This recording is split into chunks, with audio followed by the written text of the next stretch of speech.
हैं उनका पूर्वी हिस्सा और पश्चिमी हिस्से के आधार पर इसमें थोड़ा सा परिवर्तन होता है। महाद्वीपों के जो पूर्वी हिस्से होते हैं और वो 30 डिग्री 40 डिग्री अक्षांश तक का जो एरिया पड़ता है, यानी कि उष्णकटिबंधीय क्षेत्र का जो हिस्सा पड़ता है, वहां पर पूर्वी तटों पर आप लोग देखेंगे महाद्वीपों के, कल हम लोगों ने अटलांटिक महासागर के बारे में, जलधाराओं के बारे में देखा था, तो मैं थोड़ा सा इसमें और मेंशन करना चाह रहा हूँ यहाँ पे। तो जो जलधारा मैंने बताया आपको कि भूमध्य रेखा से ध्रुवों की तरफ जाने वाली जलराशि जो होती है वो क्या होती है, होती है, और ध्रुवों से भूमध्य रेखा की तरफ आने वाली जलराशि ठंडी जलराशि होती है। लेकिन ये कॉन्सेप्ट में थोड़ा सा सुधार की भी जरूरत रहती है या समझने की जरूरत होती है। जैसे भूमध्य रेखा से ध्रुव की तरफ अगर जा रही है जलराशि और महाद्वीप के पूर्वी हिस्से में है महाद्वीप के, जैसे अमेरिका महाद्वीप ले लेते हैं, ये उत्तरी अमेरिका या दक्षिणी अमेरिका, महाद्वीप के अगर पूर्वी हिस्से में चलेगी तो गर्म जलराशि होगी, ठीक है।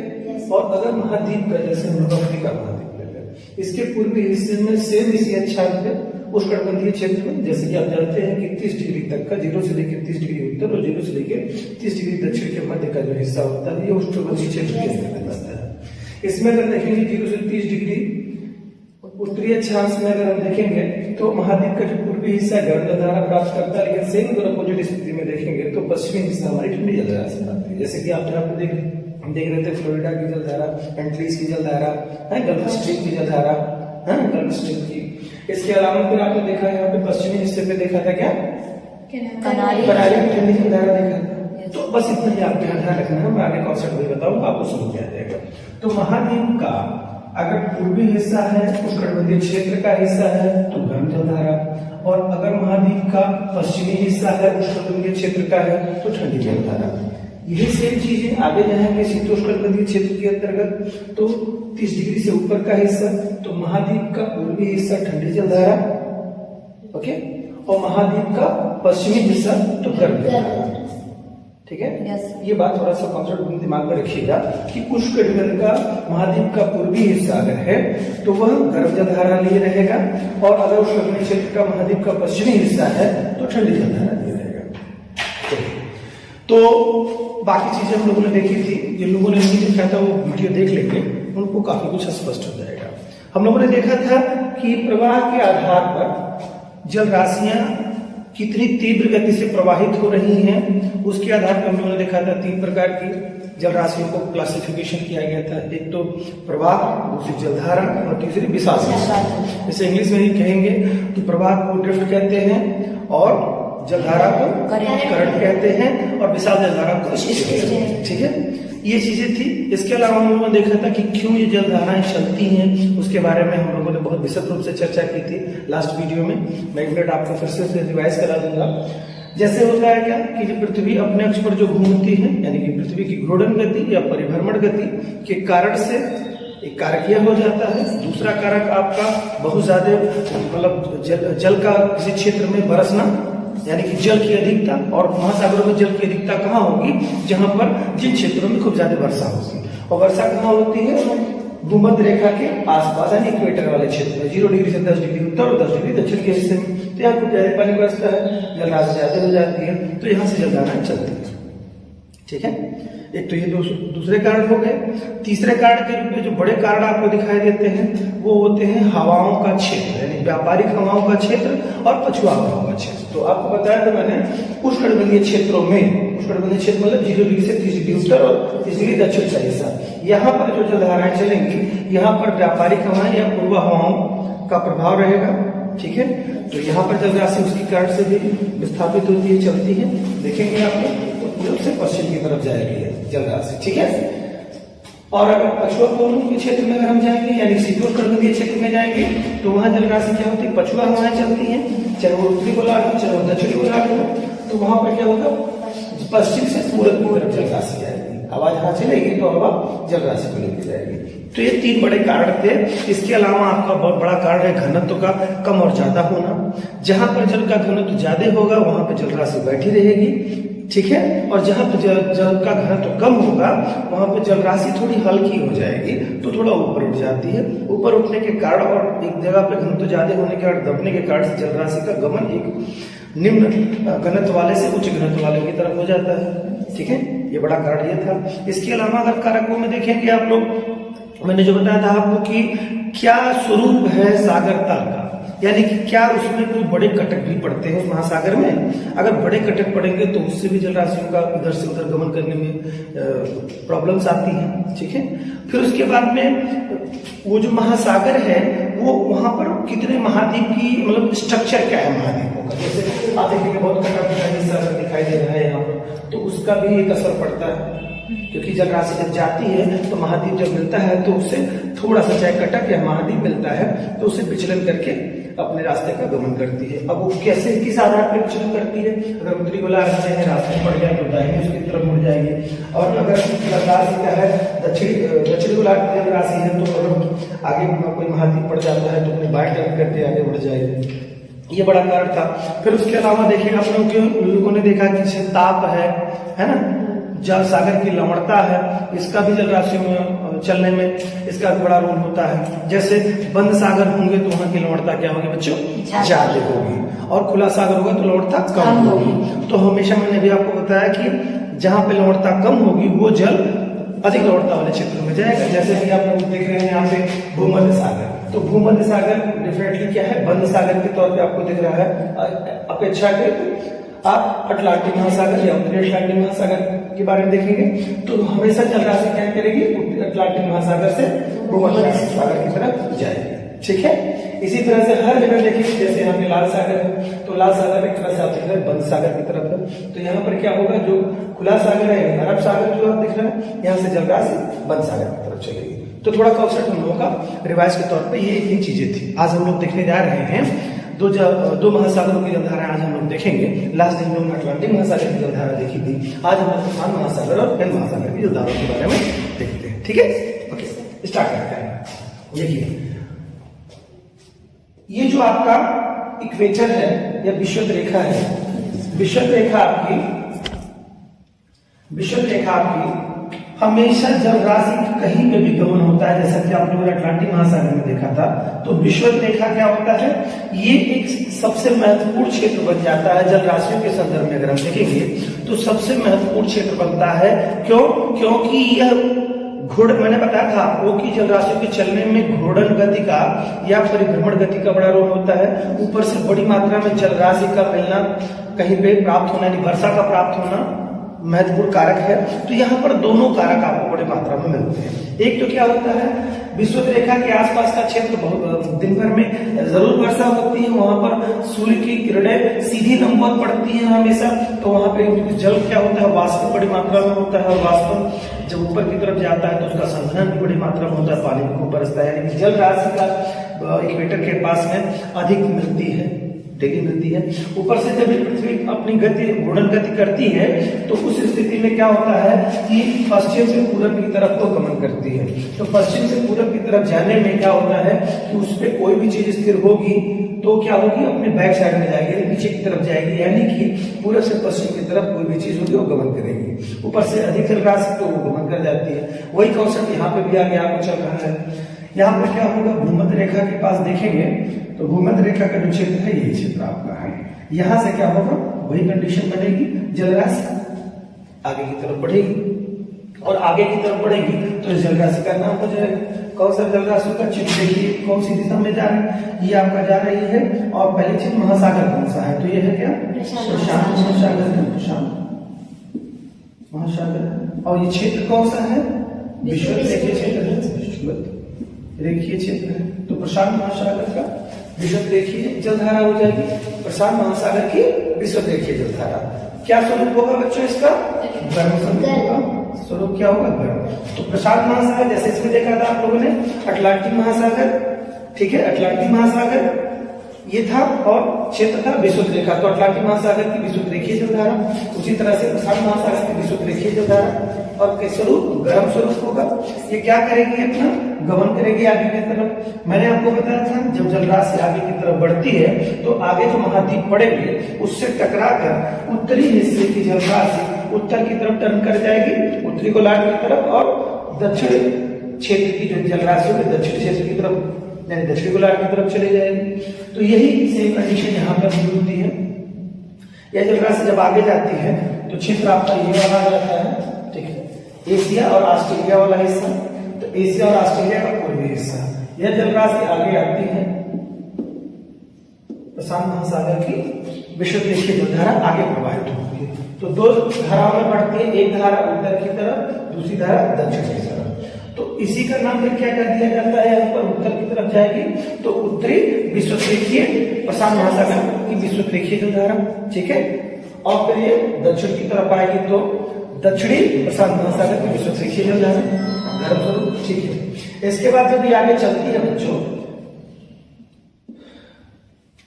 उत्तरी क्षेत्र की जो जलधारा है, उत्तरी गोलार्ध की जो जलधारा है, ये जाती है तो ये जाती है ताइवान की तरफ। ताइवान के तट से लेकर के ये बेरिंग जलसंधि की तरफ ऐसे अग्रसर होती है जलराशि। ये जो जलराशि है जब ये ताइवान से लेकर के ताइवान के क्षेत्र से टकराती है और ताइवान से टर्न होते हुए बेरिंग जलसागर की तरफ चली जाती है, जलप्रपथ की तरफ जब जाती है तो इसको ही कहते हैं क्यूराइल की जलधारा, क्यूराइल की जलधारा, ठीक है, क्यूराइल की जलधारा, सॉरी। तो ये उत्तरी क्षेत्र की जो जलधारा है जो उत्तर की तरफ जाती है, ये क्या कैसा स्वरूप लिए रहेगी बच्चों, गर्म स्वरूप लिए रहेगी, ठीक है, क्योंकि विषुवत रेखा की जलधारा है, ठीक है, तो गर्म स्वरूप लेती है। ये जलधारा काफी वेगशील होती है, ताकतवर होती है और ये गर्म जलधारा होती है। इसका नाम क्या है, क्यूरोशियो की जलधारा, क्यूरोशियो की जलधारा, ठीक है। क्यूरोशियो की जो जलधारा है, ये जो आपकी अटलांटिक महासागर की जो फ्लोरिडा की जलधारा थी उसी के समान की ये जलधारा ये भी आपकी है। तो क्यूरोशियो की जलधारा ताइवान के तट से जाती है तो ये यहां से दो शाखाओं में विभक्त हो जाती है। एक शाखा इसका सुसीमा के नाम से, सुसीमा की जलधारा के नाम से जापान सागर में चली जाती है। जापान एक तरह से कहिए क्यूरोशियो की जलधारा को दो भागों में बांट देता है। एक जलधारा जापान के पश्चिमी तट से होकर के और एक जलधारा जापान के पूर्वी तट से होकर के जापान सागर में प्रवेश कर जाती है, ठीक है। तो जो पश्चिमी तट से जाती है उसका नाम सुसीमा हो जाता है और जो उसके पूर्वी तट से होकर के गुजरती है क्यूरोशियो की जलधारा कहलाती है, ठीक है। ये जलधारा आगे बढ़ती है, आगे बढ़ने के बाद में आप देखेंगे यहाँ पर इसका अक्षांश क्या हो जाता है या किस क्षेत्र में आ जाती है, ये अक्षांश कुछ होने लगता है और ये क्षेत्र आ जाता है आपका पछुआ पहुड़ का क्षेत्र, ठीक है। तो पछुआ पहुड़ के क्षेत्र में पड़ने के कारण से यह जलराशि क्या कहलाती है, उत्तरी प्रशांत महासागरीय प्रवाह, उत्तरी प्रशांत महासागरीय प्रवाह के क्षेत्र में आ जाएगी, ठीक है। ये जलराशि आगे बढ़ेगी। कौन सी जलधारा है, ये क्यूरोशियो की जलधारा है। जैसा कि आपने देखा था यहाँ पे गल्फ स्ट्रीम जो जलधारा थी, गल्फ स्ट्रीम क्या करने गई थी, उत्तरी अटलांटिक प्रवाह में आ गई थी। तो यहाँ पर क्या हो जाएगा, उत्तरी प्रशांत महासागरीय प्रवाह हो जाएगा, ओके। तो उत्तरी प्रशांत महासागरीय प्रवाह जब जाएगा तो किधर को आएगा, अमेरिका के किस तट पे आएगा, अमेरिका के पश्चिमी तट पे आएगा, ठीक है। तो जब ये जलराशि अमेरिका के पश्चिमी तट की तरफ अग्रसर होती है तो यह भी दो क्षेत्रों में कन्वर्ट हो जाती है। एक इसकी एक शाखा उत्तर की तरफ जाती है और दूसरी शाखा दक्षिण की तरफ जाती है। और यह जलराशि जब आगे की तरफ जाती है तो दो हिस्सों में बढ़ने के कारण से इसके नाम भी दो तरह के हो जाते हैं। उत्तर की तरफ जाती है उसे एल्यूशियन की जलधारा, एल्यूशियन की जलधारा के नाम से जानी जाती है। और इसकी एक शाखा एल्यूशियन की जलधारा जो आगे की तरफ जाती है ये बेरिंग सागर की तरफ टर्न करती है बच्चों, ये बेरिंग सागर की तरफ दो राशियां होती है, एक तो होती है इसको यहाँ लिखें एल्यूशियन की जलधारा, सॉरी।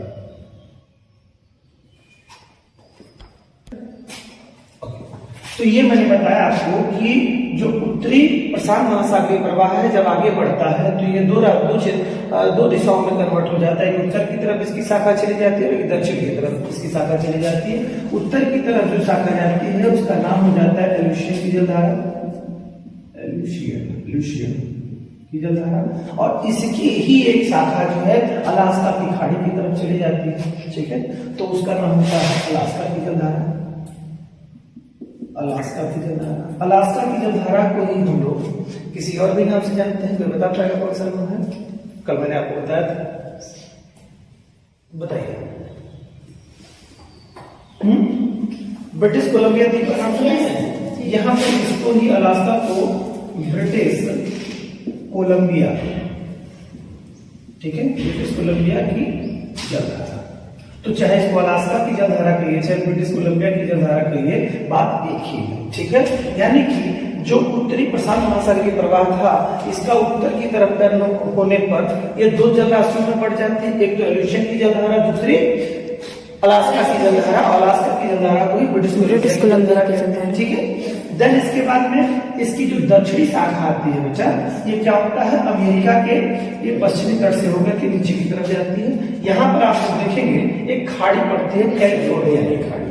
तो ये चूंकि कैलिफोर्निया के खाड़ी के पास से होकर के गुजरती है, तो इसी नाते इसको कैसे क्या कहते हैं, कैलिफोर्निया की जलधारा, कैलिफोर्निया की जलधारा। अब आप जानते हैं, जैसा कि आपने देखा था कि अटलांटिक प्रवाह जब था तो उत्तर की तरफ जितनी भी जलराशियां गई थी वो गर्म जलराशियां थी। नीचे की तरफ आने पर जैसे जैसे नीचे आते जाएंगे, यानी कि मैंने आपको अभी तुरंत बताया था कॉन्सेप्ट कि उष्णकटिबंधीय क्षेत्र में अगर महाद्वीप का पूर्वी हिस्सा है तो गर्म जलधारा और महाद्वीप का पश्चिमी हिस्सा है तो ठंडी जलधारा। तो यहाँ पर देखिए ये महाद्वीप का पश्चिमी हिस्सा पड़ रहा है कि नहीं पड़ रहा है? यस।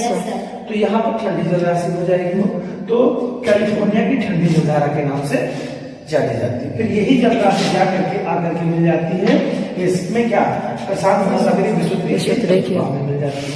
तो इसकी सर्किल आपकी कंप्लीट हुई। देखिए इस बात देख लीजिए फिर से, ये क्या हो गया, प्रशांत महासागर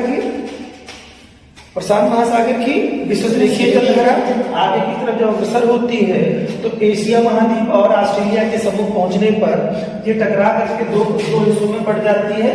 टकरा करके कहीं बढ़ जाती है, या इसका जो क्षेत्र है उत्तरी क्षेत्र और दक्षिणी क्षेत्र, यानी उत्तरी गोलार्ध और दक्षिणी गोलार्ध की तरफ ये प्रवाहित होती है। मैंने बताया महाद्वीप सामने जब बढ़ता है तो जलराशियां अपना स्वरूप और अपनी दिशा बदल देती है। तो उत्तर की तरफ जो जाती है कुरोशियो की जलधारा के नाम से जाती है। कुरोशियो की जलधारा फिर पुनः दो राशियों में बढ़ जाती है, एक तो जापान के पश्चिमी तट से और जापान के पूर्वी तट से। तो कुरोशियो जो है जापान के पूर्वी तट से होकर के आगे बढ़ जाती है, लेकिन इसकी दूसरी शाखा सुसीमा के नाम से ये जापान सागर में जाकर के प्रवेश कर जाती है, ठीक है। फिर ये जलराशि आगे बढ़ती है, आगे बढ़ने पर क्या हो जाता है, ये पछुआ पवनों के प्रवाह में आ जाती है और पछुआ पवनों का प्रवाह आता है तो इसी को ही कहने लगते हैं, इसी जलराशि को क्या कहने लगते हैं हम, उत्तरी प्रशांत महासागरीय प्रवाह। उत्तरी प्रशांत महासागरीय प्रवाह जब आगे बढ़ता हुआ अमेरिका के पश्चिमी तट के समीप पहुंचता है तो यह पुनः दो दिशाओं में बढ़ जाता है, एक उत्तर दिशा में और एक दक्षिण की दिशा में। तो उत्तर की दिशा में जो जाता है उस जलराशि का नाम एल्यूशियन की जलधारा के नाम से वो जाना जाता है, और एल्यूशियन की जलधारा फिर पुनः दो क्षेत्रों में बढ़ जाती है, मतलब दो जलराशियों में बढ़ जाती है। एक तो अलास्का की खाड़ी की तरफ, ये आपका जो गहरा वाला का दिख रहा है ये अलास्का की खाड़ी है और ये आपका ग्रीनिच जलवायु मध्य है, ठीक है। तो एक तो आपका चला जाता है यहाँ पे एल्यूशियन की जलधारा के नाम से, और दूसरा जो चला जाता है वो अलास्का की खाड़ी में चला जाता है, तो अलास्का की जलधारा या ब्रिटिश कोलंबिया की जलधारा के नाम से जाना जाता है।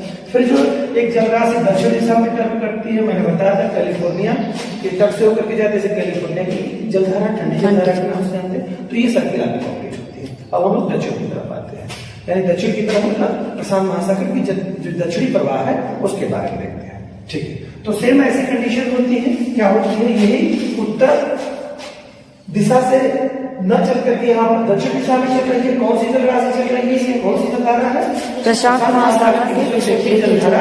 दक्षिण, इसका दक्षिण जो मोड़ है वो आती है। तो दक्षिण वाला जो मोड़ में मुड़ती है जलराशि तो किस तट पे आती है बेटा, ये कौन सा महाद्वीप है, ऑस्ट्रेलिया। तो ऑस्ट्रेलिया महाद्वीप के पूर्वी तट से होकर के फिर आगे बढ़ती है। तो चूंकि ये जलराशि कैसी है, गर्म, ठीक है। तो जब गर्म है तो तुरंत, और ये क्षेत्र भी ऑस्ट्रेलिया के ऊपर वाला ऑस्ट्रेलिया तक का जो क्षेत्र है या आदमी ऑस्ट्रेलिया तक का जो क्षेत्र है ये कैसा क्षेत्र है, उष्णकटिबंधीय क्षेत्र है।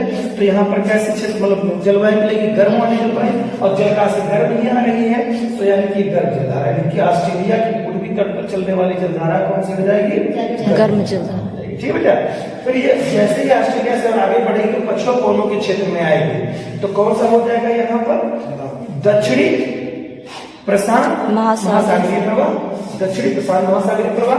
तो ये फिर क्या हो जाएगा, दक्षिणी प्रशांत महासागरीय प्रवाह क्या हो जाएगा, ठंडा हो जाएगा बेटा। मैंने बताया था कि जो भी प्रवाह आते हैं सिवाय उत्तरी प्रवाह को छोड़ करके, है ना, जो भी यानी पछुआ पवनों का जो क्षेत्र होगा, अगर उत्तरी पछुआ पवनों का क्षेत्र है तब वहां पे जलराशि गर्म रहेगी, और अगर दक्षिणी पछुआ पवनों के क्षेत्र में अगर आएंगे तो चूंकि यहाँ पर पूरा खुला सागर है, ठीक है, खुला सागर होने के कारण से यहाँ जलराशि, यहाँ पर देख रहे हैं आप बेटा बंद सागर की तरफ, चाहे वो प्रशांत महासागर को ले लीजिए और चाहे अटलांटिक महासागर को ले लीजिए, ठीक है, ये काफी हद तक बंद है और ये काफी हद तक इसका दक्षिणी हिस्सा खुला हुआ है। तो इस कारण से यहाँ ठंडी जलराशियां चलती हैं, तो उसी कारण से पछुआ पवनों का जो क्षेत्र होता है वो भी ठंडा हो जाता है, ठीक है। चलिए, तो ये क्या कर सकते हैं बेटा, ये पछुआ पवनों का क्षेत्र जो बढ़ने के कारण से यहाँ से जो जलराशि चलने लगती है, कि एक तरह से कहिए ऑस्ट्रेलिया की जो जलधारा, ऑस्ट्रेलिया या पूर्वी ऑस्ट्रेलिया बेटा, पूर्वी कहिए क्योंकि पश्चिमी भी आपको पढ़ना पड़ेगा हिंद महासागर में, तो पूर्वी ऑस्ट्रेलिया की जलधारा जो है मैंने बताया आपको गर्म जलधारा है।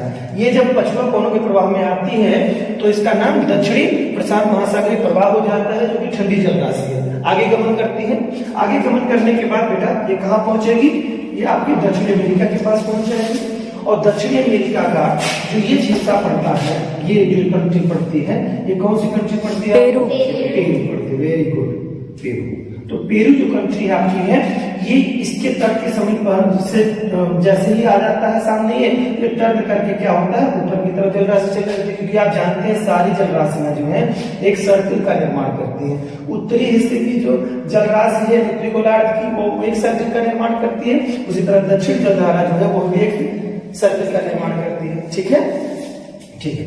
तो ये दक्षिणी सर्कल का जो निर्माण करती है बेटा, फिर ये सर्कल यानी ऊपर की तरफ जाती है, तो पेरू के तट पर चलने के कारण से, और ये जो आपका पछुआ पवनों के प्रभाव में यानी कि उत्तरी उत्तरी दक्षिणी प्रशांत महासागरीय जो क्षेत्र जल प्रवाह है, यह जल प्रवाह पेरू की तरफ से चलता है, तो पेरू की ठंडी जलधारा के रूप में होता है, ठंडी जलधारा। इसी को पेरू की जलधारा को ही हमबोल्ट की जलधारा भी कहते हैं। ये भी किस रूप में है, ठंडी।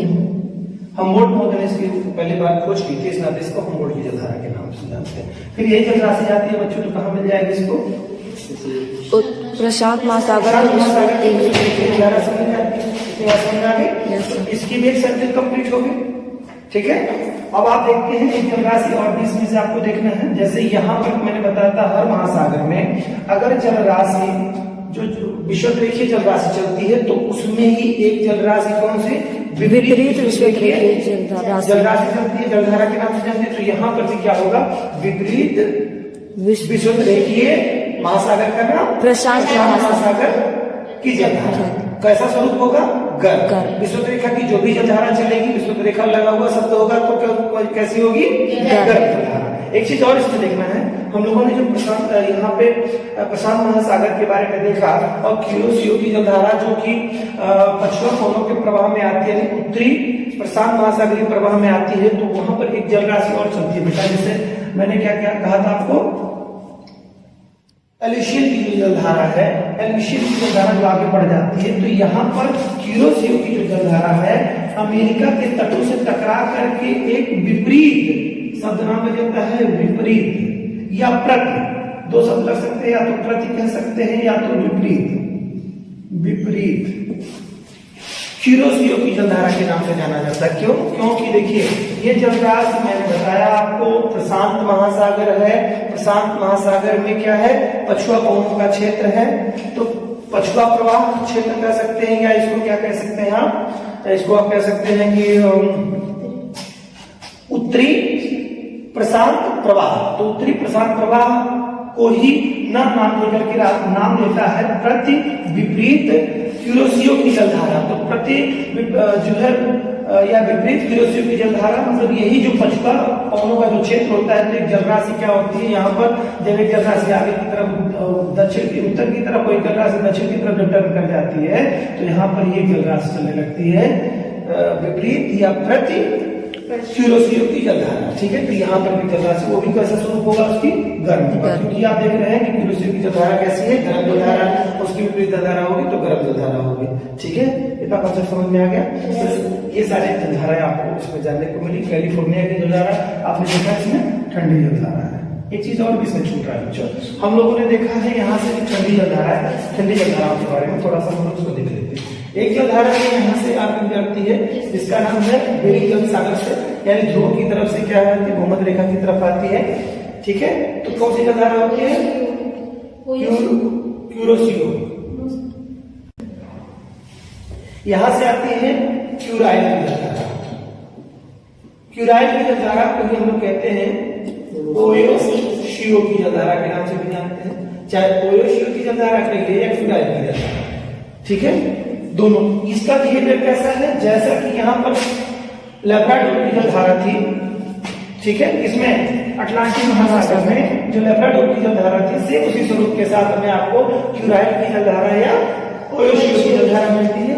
ये जो इसकी भी दो शाखाओं में एक बढ़ जाती है, एक तो ओखोटस सागर की तरफ चली जाती है, तो ओखोटस की ठंडी जलधारा के नाम से जानी जाती है, और दूसरी क्यूराइल या ओयोशियो की ठंडी जलधारा। तो यहाँ पर भी जैसे बेटा यहाँ पर एक ग्रांड बैंक का क्षेत्र बना था, ठंडी जलधारा से गर्म जलधारा के मिलने से एक बड़े पैमाने पर मत्स्य उत्पादक क्षेत्र बना था, सेम यही कंडीशन क्या बनती है? प्रशांत महासागर के क्षेत्र में भी बन जाती है। ठीक है, यहाँ पर भी मत्स्य उत्पादन का एक बहुत बड़ा क्षेत्र आपको क्रिएट मिल जाता है। ठीक है, तो ये चीज तो आपको थी प्रशांत महासागर के बारे में। अब हम लोग हिंद महासागर की जलराशियों के बारे में देखते हैं। ठीक है, हिंद महासागर आई थिंक आप लोगों को समझ में आया होगा। Yes sir. देखते हैं, अब हिंद महासागर में भी कोई चीज कंडीशन सेम होगी। यहाँ पर भी क्या होगा? विषुवत रेखीय जलधारा चलेगी। ठीक है, और विषुवत रेखीय जलधारा चलेगी तो स्वरूप क्या होगा? तो इसका नाम क्या लग जाएगा? महासागर कौन सा है? हिंद महासागर। तो हिंद महासागर की विषुवत रेखीय जलधारा, तो हिंद महासागर की विषुवत रेखीय जलधारा जब होगी बेटा, तो हिंद महासागर की उत्तरी विषुवत रेखीय जलधारा, हिंद महासागर की दक्षिणी विषुवत रेखीय जलधारा और हिंद महासागर की विपरीत विषुवत रेखीय जलधारा, तीन जलधारा मिलेंगे आपको। तीनों का स्वरूप गर्म हो जाएगा। ये क्या करेगी बेटा? ये उत्तरी हिस्से में टर्न करेगी। ठीक है, तो उत्तरी हिस्से में जाएगी और दक्षिणी हिस्से में टर्न करेगी। दो ही जगहों पे टर्न करती है सारी जलधारा, भूमध्य विषुवत रेखा से 0 डिग्री से उत्तर की तरफ और 0 डिग्री से दक्षिण की तरफ। तो उत्तर की तरफ जो चली जाएगी तो उसका नाम हो जाएगा, उत्तर शब्द लग करके उत्तर विषुवत रेखीय हिंद महासागर की जलधारा, और फिर यहाँ पे दक्षिण विषुवत रेखीय हिंद महासागर की जलधारा। तो ये जब आगे बढ़ेगी, सब जो भी जलराशि मैं बता रहा हूँ विषुवत रेखा लगा हुआ है तो गर्मी होगा। आगे जब ये कन्वर्ट होगी बेटा, तो ये जब आगे जाएगी तो ये जो जलराशि है, यहाँ पर आपका हवा, यहाँ पर देखिए क्या होता है ना कि जो भारत है, ये भारत आपका ये क्या है? स्थल है, यानी जो भी महाद्वीप होता है स्थल होता है। यहाँ पर क्या होता है? यहाँ पर थोड़ा सा और जो मतलब महासागरों की अपेक्षा यहाँ पर ये देखेंगे बंद सागर है अपेक्षित और सागरों की अपेक्षा। तो यहाँ पर सूर्य की जो लोकेशन होता है उसकी स्थिति का एक विशेष प्रभाव पड़ जाता है। विशेष प्रभाव ये पड़ता है कि सूर्य क्या होता है कि 0 डिग्री से लेकर के 23 डिग्री उत्तर और 23 डिग्री दक्षिण ही चलता है, हर जगह पे स्थिति होती है। लेकिन यहाँ पर की स्थिति ये बन जाती है कि भारत का जो दक्षिणी हिस्सा है वो क्या है? प्रायद्वीपीय पठार का हिस्सा है। प्रायद्वीप पठार मतलब यानी कि चट्टानी हिस्सा है। तो सूर्य की किरणें इस पर जब 21 जून तक पड़ती हैं तो बहुत तेज मात्रा पर ये गर्म हो जाता है। ठीक है, गर्म होने के कारण ITCZ का क्षेत्र बन जाता है, यानी निम्न वायुदाब का क्षेत्र। आप समझिए कि निम्न वायुदाब का क्षेत्र बन जाता है भारत के ऊपर। तो यहाँ पर निम्न वायुदाब आप जानते हैं कि जहां पर भी निम्न वायुदाब का क्षेत्र बनेगा वहां पर क्या होगा कि उच्च वायुदाब से निम्न वायुदाब की तरफ हवाएं चलेंगी। तो यहाँ पर मैंने बताया ITCZ का क्षेत्र होने के कारण से देखिए होता क्या है कि व्यापारिक हवाएं हमेशा कहाँ चलती हैं कि एक तरह से कहिए कि कर्क रेखा से विषुवत रेखा की तरफ और मकर रेखा से विषुवत रेखा की तरफ टर्न करती है। यानी कि व्यापारिक हवाओं का स्वरूप क्या होता है? पूर्वा हवा के नाम से जानते हैं। लेकिन यहाँ पर मैंने बताया कि सूर्य की स्थिति के कारण से जो व्यापारिक हवाओं का जो क्षेत्र होता है भारत जहां पड़ता है व्यापारिक हवाओं के क्षेत्र में, लेकिन यहाँ पर ITCZ यानी कि बहुत ज्यादा गर्म होने के कारण से सूर्य की किरणें सीधी पड़ने के कारण से ये क्षेत्र गर्म हो जाने के कारण ITCZ का क्षेत्र बनता है, यानी निम्न वायुदाब का क्षेत्र बनता है। निम्न वायुदाब क्षेत्र बनने के कारण से हवाओं की दिशा परिवर्तित, यानी व्यापारिक हवाओं का असर यहाँ पर न देख करके यहाँ पर जो है निम्न वायुदाब के कारण से हवाओं का स्वरूप बदल जाता है। यहाँ पर हवा कैसे चलने लगती है, दक्षिण पश्चिम से उत्तर पूर्व की तरफ चलने लगती है। तो जब हवाएं चलेंगी दक्षिण पश्चिम से उत्तर पूर्व की तरफ, तो यह जलराशि से बच्चों आगे की तरफ गमन करेगी। तो ये जलराशि जब गमन करती है तो एक प्रवाह इसमें निकलने लगता है, इसी नाते इसको कहते हैं दक्षिण पश्चिम प्रवाह। प्रशांत महासागर का दक्षिण पश्चिम प्रवाह कहिए या जलधारा कहिए, जो भी कहिए आप। तो जो प्रवाह होता है तो कैसे होगा, गर्म स्वरूप का होगा। उसी तरह से जब बेटा यही जलराशि जब रिवर्स होती है, मतलब यही जब हवा जब रिवर्स होती है तो पुनः इस जलराशि को उत्तर पूर्व से दक्षिण पश्चिम की तरफ लाती है। तो वह भी जलराशि जो होती है, यही जलराशि जब उत्तर पूर्व से दक्षिण पश्चिम की तरफ आएगी तो वह भी गर्म जलराशि के नाम से जानी जाती है। तो यहाँ पर जो धाराएं पड़ते हैं, हालांकि ये आपकी हवा के कारण से हो रहा है, तो दो आप ये भी दिमाग में रखिए कि कैसी जलराशि है, गर्म जलराशि होगी। तो इसमें लगेगा आपका उत्तर पूरब प्रवाह कहते हैं, इसको प्रवाह कहते हैं या जलधारा कहते हैं, उत्तर पूर्व जलधारा। तो एक गर्म हो जाएगी। और फिर अगर इसको दक्षिण पश्चिम जलधारा कहते हैं, प्रवाह कहते हैं, तो इससे यह भी क्या होगी, गर्म। समझ में आ रही बात मेरी बात से? ठीक है। ये केवल हिंद महासागर में चलती है, बाकी और किसी महासागर में ऐसा आपको देखने को नहीं मिलता है। मैंने बताया कि विश्व की स्थिति और भारत का बहुत ज्यादा गर्म हो जाना, ऊपर से की स्थिति की यहाँ पर भारत के उत्तरी हिस्से में हिमालय का एस्टेब्लिश होना। हिमालय एक ऊंची पर्वत श्रृंखला है जो बाकी पश्चिम कोनों के प्रभाव से ये भिन्न थोड़ा क्षेत्र पड़ जाता है। इस कारण से अगर ये हिमालय न होता तो शायद अनुकूल स्थिति कुछ थोड़ी और होती। ठीक है, बाकी जैसे सारे कंट्रीज है उसी तरह से मिलता है, लेकिन ये स्थिति यहाँ मिलती है। ठीक है, तो ये तो आपका इसके संदर्भ में हो गया। अब इतनी ही जलराशियां क्यों उत्तरी हिस्से में चलती है, दक्षिण के हिस्से में देखते हैं। इसके दक्षिण के हिस्से में बेटा, किसके, हिंद महासागर के दक्षिण के हिस्से में, दक्षिणी जो हिस्सा है बेटा इसका जब आगे प्रवाहित होता है तो दक्षिण की तरफ दो हिस्सों में पड़ जाता है। यहाँ पर आपको महाद्वीप दिख रहा होगा, द्वीप दिख रहा होगा। ठीक है, द्वीप बड़ा दिख रहा होगा, ये दिख रहा है, ये मेडागास्कर दिख रहा है। तो ये जो प्रशांत हिंद महासागर का विषुवरेखीय प्रवाह है, इसी से टकरा करके दो दिशाओं में मुड़ जाता है। दो दिशाओं में ना कर करके दो हिस्सों में, दो हिस्सों में मुड़ जाता है। ठीक है, एक हिस्सा मेडागास्कर और अफ्रीका के बीच से होकर के गुजरता है और दूसरा मेडागास्कर के पूर्व से गुजरता है। तो जो जलराशि इसकी हिंद महासागर की विषुवरेखीय जलधारा की जो जलराशि मेडागास्कर और अफ्रीका के मध्य से गुजरती है, इसे कहते हैं मोजाम्बिक की जलधारा, क्योंकि मोजाम्बिक चैनल पड़ता है यहाँ पर, तो इसे कहेंगे मोजाम्बिक की जलधारा, मोजाम्बिक की जलधारा। ठीक है, और दूसरी जलधारा एक आती है यहाँ से मेडागास्कर से करीब से, तो इसे मेडागास्कर की जलधारा के नाम से मेडागास्कर। ठीक है, की जलधारा। और जब ये मेडागास्कर की जलधारा और मोजाम्बिक की जलधारा एक हो जाती है तो इसे क्या कहते हैं, आगे चल करके अगुलहास की जलधारा आगे बढ़ती है, अगुलहास की जलधारा। ठीक है, क्या समझ में आया? देखिए यहाँ पर जो आपका था हिंद महासागर की विषुवरेखीय जलधारा दक्षिण की तरफ जब मुड़ती है तो मेडागास्कर चैनल से दो शाखाओं में विभक्त हो जाती है। एक शाखा मेडागास्कर और अफ्रीका के बीच से या मोजाम्बिक चैनल से होकर के गुजरती है, इस नाते मोजाम्बिक की जलधारा कहलाती है। दूसरी शाखा मेडागास्कर और हिंद महासागर के से होकर के गुजरती है, इस नाते मेडागास्कर की जलधारा। मेडागास्कर और मोजाम्बिक की जलधारा जब मेडागास्कर को क्रॉस करके आगे बढ़ती है तो फिर एक हो जाती है, संयुक्त हो जाती है, मिल जाती है, तो फिर इसको जानते हैं हम लोग अगुलहास की जलधारा के नाम से, अगुलहास की जलधारा। तो ये जो देख रहे हो बेटा, ये जो जलधाराएं हैं ये कैसे एक देखी है, क्योंकि देखिए ये विषुवत रेखा से निकल रही है तो कैसे होगी, गर्म चलेगी। तो मोजाम्बिक की जलधारा ये भी गर्म, मेडागास्कर की ये भी गर्म, अगुलहास की जलधारा ये भी गर्म। सारी जलधाराएं गर्म हो गई ना आपकी? ठीक है। अब बेटा जब आगे जलराशि बढ़ेगी तो फिर क्या होगा, कौन से प्रभाव में आ जाएगी, पछुआ हवा के प्रभाव में। तो पछुआ हवाएं इसको क्या करेंगे, टर्न को मोड़ देंगी कि जो जलराशि दक्षिण की तरफ आ रही थी ये चली जाएगी किधर की तरफ, पूरब की तरफ टर्न हो जाएगी। तो पूरब की तरफ टर्न होने के कारण से ये महासागर देखिए कौन सा पड़ेगा, महासागर है आपका हिंद महासागर है। ठीक है, और ये क्षेत्र कैसा पड़ता है, प्रवाह वाला क्षेत्र है, हिंद महासागर प्रवाह। तो कहेंगे और दिशा कौन सी, दक्षिणी हिंद महासागर प्रवाह। कैसा हो जाएगा बिहेवियर, इधर से जा रही है जलराशि ठंडी जलराशि क्षेत्रों में, तो ठंडी जलराशि हो जाएगी।